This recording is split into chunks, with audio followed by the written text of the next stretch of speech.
میں ہوں حیدر وحید، میں ہوں معز جعفری، اور آپ دیکھ رہے ہیں agenda 360۔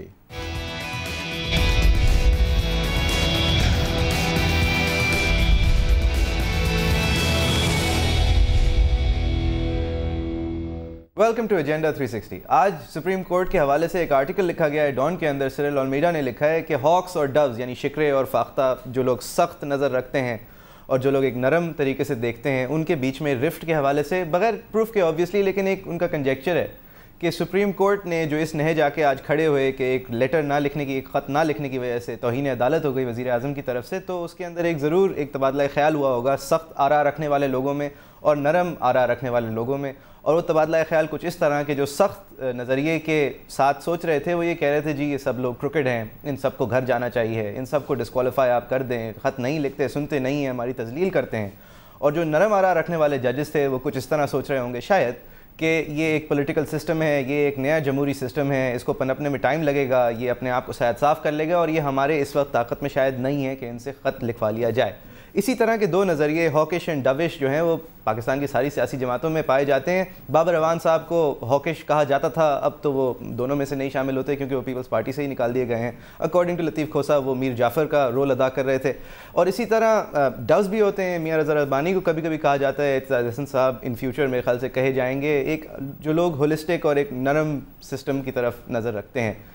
P M L N کی طرف سے ہاکس اور ڈوز جب آپ آئیڈینٹیفائی کرنے کی کوشش کریں تو ایک مشکل ہوتی ہے۔ آپ خواجہ آصف کو دیکھتے ہیں، خواجہ سعد رفیق کو دیکھتے ہیں تو وہ بھی ہاکس کے اندر شامل ہوتے ہیں۔ آپ اگر باقی سب کو دیکھیں، احسن اقبال صاحب کو دیکھیں، آپ نرم کی طرف کم لوگ نظر آتے ہیں۔ اگر کوئی آتا ہے تو وہ سینیٹر پرویز رشید صاحب نظر آتے ہیں، لیکن آج کل رحمان ملک صاحب کی اسٹیٹمنٹ کے بعد وہ بھی کافی سخت سٹانس لے رہے ہیں۔ آج ہمارے مہمان ہیں، thank you very much senator صاحب، آپ نے ہمیں جوائن کیا۔ سر آپ کی پارٹی نے سٹانس میرے خیال سے چودھری نثار صاحب بینگ دی الٹیمیٹ ہاک، ان کی پریسر بھی آئی تھی آج، وہ تو یہ سب فرما دیا انہوں نے کہ یہ جی یہ نہ وزیر اعظم ہے نہ کچھ ہیں، یہ عجیب باتیں کر رہے ہیں، ان کو تمیز نہیں ہے، یہ لوگ ایک بدتمیزی کی فضا میں آپریٹ کر رہے ہیں۔ رحمان ملک صاحب کی طرف اشارہ تھا، اور آپ کی بھی میرے خیال سے آج کل اسپیشلائزیشن یہ ہوئی ہے کہ آپ رحمان ملک صاحب کا جواب دیں اور ایک نرمی کے اندر آپ اپنی سختی کا مظاہرہ کریں if that contradiction is permitted۔ آپ سمجھتے ہیں کہ اس وقت پی ایم ایل نون کو ایک اداروں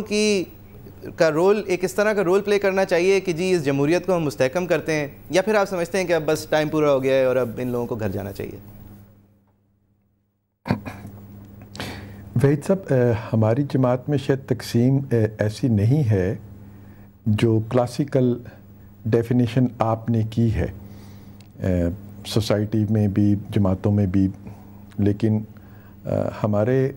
شاید اصولی طور پر پرنسپلڈ پالیٹکس کرنے کے بارے میں ہم نے زیادہ توجہ کی ہے۔ 12 اکتوبر 99 کے بعد جو ہم نے رویے اختیار کیے اس میں ہم نے یہ ایک ہمارا سوچا سمجھا فیصلہ تھا کہ ہم سیاست میں پرنسپلڈ جو ہیں ان کو سامنے رکھیں گے، یونیورسل پرنسپل جو ہیں سیاست کے، جمہوریت کے جو اصول ہیں جو ساری دنیا میں تسلیم شدہ ہے، ہم اپنے لیے خود کوئی اصول تراشنے والوں میں سے بھی نہیں ہیں۔ تو ہم نے کوشش یہی کی کہ ان اصولوں کو سامنے رکھ کر اپنی سیاسی پالیسیز کو ترتیب دیا جائے۔ اب عدالت سے ایک فیصلہ آ گیا، ہم اس کی انٹرپریٹیشن جو ہے وہ قانونی طور پر یا آئینی طور پر عدالت نے جو کرنی تھی وہ کر دی۔ ہمارا کہنا یہ ہے کہ جب ایک شخص کو سزا یافتہ کہہ دیا گیا تو اس کے بعد کوئی جواز نہیں رہ جاتا۔ میں آپ کی توجہ دلاؤں گا کہ 400 سال کی پارلیمانی ہسٹری ہے اس وقت دنیا میں، برٹش پارلیمنٹ سے وہ شروع ہوتی ہے جسے mothers of the all parliaments کہتے ہیں، پھر دنیا میں امریکہ کی ایک جمہوری ڈیموکریٹک سوسائٹی ہے، قدیم ترین اس کو بھی کہہ سکتے ہیں آپ، یورپ سارا ہے، ایشیا کے ملک ہیں، ہندوستان کی جمہوریت ہے، پاکستان بھی جمہوریت اور آمریت دونوں کے ادوار میں سے گزرتا رہا ہے۔ تو جمہوری تقاضے تو یہی کہتے ہیں کہ جب آپ سزا یافتہ ہو گئے، آپ کے بارے میں کہہ دیا گیا کہ آپ نے جرم کیا ہے، آپ اب ملزم بھی نہیں رہ گئے۔ اخلاقی قدریں تو یہ تقاضا کرتی ہیں کہ اگر آپ صرف جرم آپ پہ ثابت ہونے سے پہلے آپ کو ملزم بھی اگر گردان دیا جائے اور عدالت آپ کو چارج پرویز صاحب آپ درست فرما رہے ہیں، آپ نے اخلاقی تقاضوں کی اور جمہوری تقاضوں کی بات کی، لیکن یہاں تو قانونی تقاضے، سپریم کورٹ کا ایک آرڈر ہے، ایک آئین ہے جس کی بات ہو رہی ہے، فلسفے کی طرف جانے کی تو گنجائش ہی نہیں ہے۔ تو اب مجھے یہ بتائیں سیاسی طور پہ اگر یہ حکومت جو ہے، اگر وزیر اعظم اسی طرح اڑے رہتے ہیں، کیونکہ جو سب سے چیریٹیبل ویو بھی دیا جا سکتا ہے اس ججمنٹ کو، وہ کم سے کم یہ ہے کہ کنوکٹ وہ ہو گئے ہیں، آئین میں درج ہے کہ کنوکٹڈ آدمی نہیں پرائم منسٹر رہ سکتا، تو جو پھر پروسیجرل لوازمات رہ گئے وہ بے شک کے نبھانے کو باقی ہوں، لیکن وہ پروسیجر شروع اب ہونا چاہیے اس ججمنٹ کے بعد، کم سے کم یہ انٹرپریٹیشن دی جا سکتی ہے۔ اب اگر یہ حکومت یہ نہیں کرتی، نیشنل اسمبلی کی سپیکر اس پہ کوئی پیش رفت نہیں کرتی، آپ کا کیا سیاسی رد عمل ہوگا؟ میں آپ کی بات سے متفق ہوں، اور ہمارا سفر اسے شروع ہوتا ہے جہاں پہ آپ نے بات کو ختم کیا کہ ہونا تو یہ چاہیے تھا کہ جیسے ہی فیصلہ آیا تھا، یوسف رضا گیلانی صاحب سپریم کورٹ سے باہر آئے تو اپنے عہد کے مطابق جو انہوں نے میڈیا پر کیا تھا کہ میرے خلاف اگر فیصلہ آئے گا تو میں دستبردار ہو کے گھر چلا جاؤں گا، وہ اپنے اس عہد کو نبھا دیتے۔ وہ کہہ دیتے کہ اب میں وزیر اعظم نہیں ہوں اور میری جماعت جو ہے وہ چونکہ اکثریتی جماعت ہے وہ اپنا نیا وزیر اعظم منتخب کر سکتی ہے، لیکن انہوں نے ایسا کرنے سے تو انکار کر دیا، اور پاکستان کو جو کہ پہلے ہی معیشت کے، سیاست کے، امن و امان کے بحرانوں میں مبتلا تھا، اس کو ایک نئے بحران میں انہوں نے داخل کر دیا ہے۔ وزیر معذرت سر آپ کی بات میں کاٹوں گا کیونکہ آپ یہ سوری سر لیکن آپ یہ والی بات یہ اس زمرے میں آپ کافی بات کر چکے ہیں پچھلے 2 دن میں۔ سر اگر ہم اس بات سے، آپ بالکل ٹھیک کہہ رہے ہیں، اخلاقی جواز اور اخلاقی حدود، اخلاقی وجود، شاید مورالٹی یہ ڈکٹیٹ کرتی ہے کہ بہت پہلے استعفیٰ دے دینا چاہیے تھا، پہلی بار ہی نہیں پہنچنا چاہیے تھا توہین کے سامنے، انلیس کوئی ایک بہت کانکریٹ ریزن تھا۔ لیکن سر قانونی جو وجود ہے اس بات کی وہ ابھی باقی رہ گئی ہے، ڈسکوالیفائی ان کو اسپیکر نیشنل اسمبلی کریں گی یا اس کو فارورڈ کر کے الیکشن کمیشن سے کروائیں گی، شاید اس لیے اب وہ ڈٹائی کا اگر مظاہرہ کر رہے ہیں اس لیے وہ سمجھتے ہیں ایک متنازع فیصلہ ہے، وہ سمجھتے ہیں کہ باعث ہے کورٹ میں، اور وہ اس کی اظہار بھی کرتے ہیں، وہ ذوالفقار علی بھٹو صاحب کی ٹرائل کی طرف چلے جاتے ہیں۔ سر اس وقت آپ سے سوال یہ نہیں ہے کہ وزیر اعظم نے کس حد تک کی ڈٹائی کا انہوں نے مظاہرہ کیا ہے، آپ لوگ یہ دیکھیں کہ آپ اگر ایک سیاسی نظریہ ضرورت کے تحت دیکھیں، اس وقت ایک ہاکش سٹانس لینا، روڈوں پہ نکلنا اور یہ اس سسٹم کو ڈیریل کرنے کے مترادف نہیں ہوگا۔ لیکن پہلے ان سے یہ اب تو پوچھیں کہ یہ کرنا کیا چاہتے ہیں؟ آپ ازیوم کر رہے ہیں کہ یہ لانگ مارچ کرنا چاہتے ہیں، ابھی تک تو صرف عمران خان کی طرف سے سونامی مارچ کی بات آئی ہے واضح طور پر۔ نہیں، عمران خان نے تو سٹے آرڈر دے دیا اس وزیر اعظم کو، اسی لیے وزیر اعظم صاحب کے دل میں بھی عمران خان کا درد جاگا، اور انہوں نے پارلیمنٹ میں اپنی تقریر میں عمران خان صاحب کا ذکر کیا، اور پرویز صاحب آسان سی بات ہے، آپ نے کیا کرنا ہے صرف اس کا بتا دیں، آپ نے کیا کرنا ہے؟ اگر نہیں یہ کرتے، یہ جج بھی یہ نہیں بحال کر رہے تھے، آپ نے کر کے دکھائے، اب آپ نے کیا کرنا ہے یہ بتائیں۔ ہم اپنا فرض پورا کریں گے، ہم سمجھتے ہیں کہ سپریم کورٹ کے فیصلے کے ایک ایک لفظ پر عمل ہونا چاہیے، اور اس پر عمل درآمد کے لیے جو بھی آئین میں، قانون میں جدوجہد کے راستے متعین ہیں، ہم ان میں سے ہر راستہ جو ہے، ہر آپشن جو ہے اس کو استعمال کریں گے، اور انشاءاللہ تعالیٰ اس فیصلے پر ہم عمل کرائیں گے۔ ہم نے کہا ہے ہماری جماعت کے قائدین کی طرف سے، آپ نے ان کی پریس کانفرنس مطلب لانگ مارچ کی حد تک بھی جانا پڑا، آپ جائیں گے؟ ہم پارلیمنٹ کے اندر بھی اپنا کردار ادا کریں گے اور پارلیمنٹ کے باہر بھی اپنا کردار ادا کریں گے۔ اس کام کے لیے سر کہ صرف انتہا آپ کے کردار کی یہ ہوگی سر کہ پرائم منسٹر جس کو مجرم اعظم یا سابق پرائم منسٹر آپ سمجھتے ہیں وہ ہٹ جائیں، پھر اس کے بعد بزنس ایز یوزول ہو جائے گا اور الیکشنز اپنے ٹائم پہ later this year maybe start of next year. ذرا دوبارہ کہیے گا، آپ کی بات، آپ کی آواز کم ہو گئی۔ سر میں کہہ رہا ہوں کہ آپ یہ جو پروسیس اسٹیبلش کریں گے اور یہ اسٹرکٹ میجرز لیں گے اور اسٹرکٹ سٹانسز لیں گے، وہ اس حد تک لیں گے کہ جب تک اس وزیر اعظم کو، جس کو اب آپ تسلیم نہیں کرتے، اس کو تبدیل نہیں کر دیا جاتا۔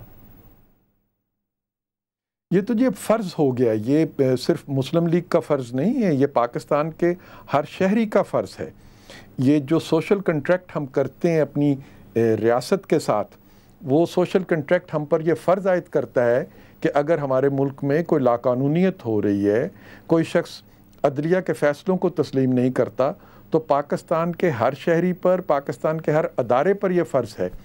کہ وہ قانون پر عمل درآمد کے لیے اپنے کردار کو ادا کرے. پارلیمنٹ کو بھی اس میں اپنا کردار ادا کرنا ہے, سیاسی جماعتوں کو بھی اس میں اپنا کردار ادا کرنا ہے, سول سوسائٹی کو بھی, میڈیا کو بھی. آپ کا کردار ہوگا کیا؟ کردار تو آپ کہہ رہے ہیں آپ ادا کریں گے, وہ کردار ہوگا کیا؟ عوام جاننا چاہے گی سٹیپ 1 سٹیپ 2 اب پی ایم ایل نون نے کیا کرنا ہے عمل درآمد کے لیے. اب ہمارا کل ایک اجلاس ہو رہا ہے جی, ہم اسی سوال پر غور ضرور کریں گے اور یقیناً اس میں ہم ایک روڈ میپ بنائیں گے, جس روڈ میپ کا پھر ہم اپنی میٹنگ کے بعد اعلان بھی کریں گے. لیکن میں نے آپ سے کہا کہ ہم اس میں ہر قسم کا احتجاج جو ہے وہ کریں گے اور وزیر اعظم کو دباؤ میں لا کر مجبور کریں گے کہ وہ اپنا بوریا بسترا لپیٹیں اور گھر واپس جائیں, اور جو قانون نے فیصلہ کیا ہے اس کے سامنے اپنا سر جھکائیں.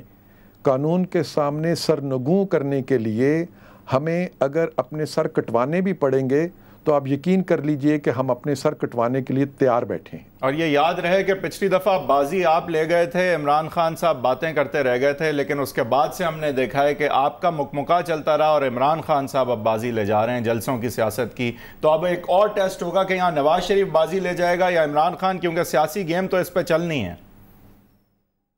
نہیں, ہم بازی لینے کی دوڑ میں ہم شامل نہیں ہیں. اگر بازیاں لینے کی دوڑ میں ہم شامل ہو جاتے تو پھر عمران خان صاحب تو بہت عرصے سے کچھ کر رہے تھے, ہم نے ان کا مقابلے بازی ہماری عمران خان کے ساتھ کسی قسم کا ہمارا کوئی مقابلہ نہیں ہے. اس میں ایک اصول کی بات ہے, اور میں نے آپ سے کہا کہ عمران خان صاحب نے تو سٹے آرڈر دے دیا ہے. انہوں نے عمران خان نے تو کہہ دیا کہ جی اپیل نامنظور ہوئی تو وہ سب کچھ کریں گے. ہم کہتے ہیں کہ نہیں, جس دن سپریم کورٹ کا فیصلہ آیا اس کے فوراً بعد سے گھڑی کی ٹک ٹک جو ہے وہ شروع ہو چکی ہے. اور عمران خان صاحب کی بات تھوڑی سینسیبل ہے سر, وہ کم از کم اپیل کا تو ویٹ کر رہے ہیں, وہ بھی سپریم کورٹ کو ہی کریں گے. میں آپ سے ایگری کروں گا, جب تک سٹے آرڈر نہیں اپیل میں ہو جاتا. آپ بالکل درست فرما رہے ہیں, یہ آرڈر فائنل ہے, یہ فائنل آرڈر کی اپیل ہونی ہے. یہ نہیں ہے کہ یہ آرڈر فائنل نہیں ہے, اس کو جب تک سسپینڈ نہیں کیا جا سکتا, اٹس ان دا فیلڈ اور the clock is ticking. You are absolutely right. جی, تو ہم نے تو اپنا احتجاج شروع بھی کر دیا ہے, پارلیمنٹ کے اندر ہم نے اس کا اظہار کیا ہے. اس دفعہ مکمکا تو نہیں ہوگی, عوام کو آپ ڈائریکٹ بات بتائیں. ہمیں بہت ای میل آتی ہیں, آپ کو بڑی تعریفوں کے ہوتی تھیں آپ کی, آج کل یہی ہوتا ہے مکمکا کر دیتے ہیں. اس دفعہ مکمکا تو نہیں ہوگا. ہم نے کسی بھی ایشو پر مکمکا نہیں کیا. آج کا دن بھی جو پاکستانی قوم دیکھ رہی ہے وہ صرف ہماری مزاحمت کی وجہ سے دیکھ رہی ہے. اگر ہم این آر او کو منظور ہونے دیتے تو آج کا دن پاکستان کی قوم نہ دیکھتی. اگر ہم مشرف کو انڈیمنٹی دلوا دیتے جیسا کہ پیپلز پارٹی کی حکومت چاہتی تھی, پرویز صاحب آپ کی یہ سٹرکٹ منوورز کی بات کر رہے ہیں, لیکن آج کا دن پاکستانی قوم جب بھی نہیں دیکھتی. اگر آپ لوگ بڑے ایشوز کے اوپر ساتھ نہ دیتے, سینسیبل نہیں ہوتے, تو آپ آج کا دن پھر بھی ڈیزاسٹرس ہوتا. سر آپ کو اس بات کے لیے بھی تعریف کرنی چاہیے, نہ کہ یہ کہنا کہ مکمکات 3 کانسٹیٹیوشنل امینڈمنٹس, آئینی ترامیم آپ لوگوں نے مل کے پاس کری ہیں. یہ ایک نرچرنگ, ایک پروگریسو ڈیموکریسی کا نشانی ہے, اور یہ ایک اچھی بات ہے. سر یہ ایک سلوگنیئرنگ چلائی ہے ایک پارٹی نے, آپ لوگ اس کے اندر پھنس گئے ہیں. نہیں, امینڈمنٹس پہ آپ صحیح کہہ رہے ہیں, ان کو خراج تحسین, ان کو کوئی اعتراض نہیں کر سکتا. لیکن میں عرض کروں گا کہ وہ جو ترامیم کی گئی ہیں اس کو آپ مکمکا نہیں کہتے. ایگزیکٹلی, لیکن وہ نہیں سر, جی ایگزیکٹلی. میں آپ کے ساتھ کے حوالے سے اس وقت کہہ رہا ہوں کہ اگر یہ رویے اختیار کر کے خان صاحب کی پارٹی یہ مکمکا اور یہ ریڈیکیول کر کے پارلیمان میں آ جاتی ہے اور میجورٹی نہیں ہوتی, جس کے اکثر اندیشے یہی ہیں کہ یہی ہوگا, تو ان سے ڈیل کرنے میں کوئی تیار نہیں ہوگا. کیونکہ اس طرح کی ایکسٹریمسٹ باتیں کر کے آپ پھر کسی بھی چیز پہ کامن گراؤنڈ نہیں ڈھونڈ سکیں گے. تو آپ کو تو اس بات کے اوپر فخر کرنا چاہیے کہ آپ نے ایک میچورٹی دکھاتے ہوئے بڑے بڑے ایشوز کے اوپر حکومت کا اور آئین کا اور قانون کا ساتھ دیا.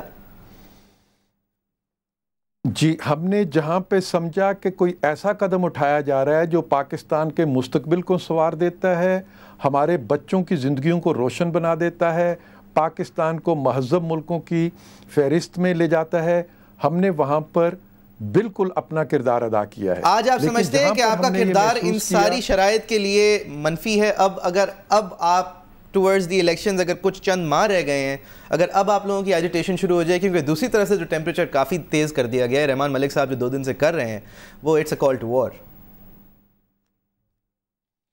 دیکھیے, رحمان ملک صاحب تو چلے ہوئے کارتوس چلا رہے ہیں نا, ان کے پاس کوئی ایسی نئی چیز نہیں ہے. اب جو کاغذات انہوں نے قرضوں کے بارے میں پیش کیے ہیں ان میں سے ہم